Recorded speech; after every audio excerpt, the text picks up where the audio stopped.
Imagine the way Arizona looked in the early 1900s. The streets, the people, with stories beyond the documented black and white. People kept saying there was no history here. But Marshall Shores sees history in color. I'm known as Arizona's hip historian. Also known as a local celebrity. So I want to welcome you to Arizona History Happy Hour. One of Marshall's friends, Erica Kempler, watched his audience skyrocket and said it's for a good reason. He doesn't simply study history, he's actually trying to make a significant mark in it. And Marshall made his footprint in history at Greenwood Cemetery in Phoenix, a lawn that celebrates the people who defined Arizona. You can tell a lot about a city by going and visiting its cemetery and seeing its history. To Marshall, each stone in Greenwood Cemetery represents a life with a story to share. But in the case of Nicolai to Raylan, it was the absence of a headstone that made it so significant.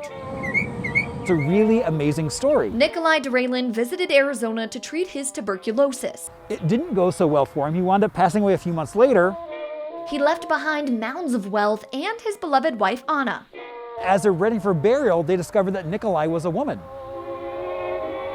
And so when they buried him here in Greenwood in 1906, they actually buried him in a dress and without a headstone. Erica, who is also the founder of Arizona Trans Alliance, says his story is remarkable.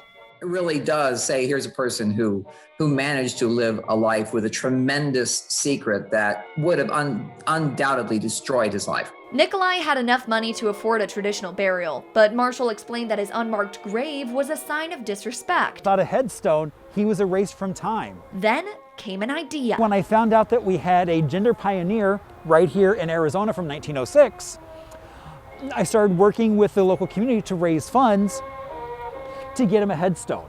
It was really through his invitation I became a part of it. They capitalized efforts through social media and word of mouth. Going to bars and people giving money here, giving money there. In 2 years, they raised over $3,000, but the question remained, what should it say? It was my opinion that what we put on the headstone shouldn't be outing, should not out him as trans. My friend Erica came up with this quote and I was like, oh my God, that is perfect. A quote that speaks truth to Nicolai and the entire transgender community. To be yourself in a world that is constantly trying to make you something else is the greatest accomplishment. Now the headstone stands among the masses, securing Nicolai's spot in Arizona's LGBTQ history.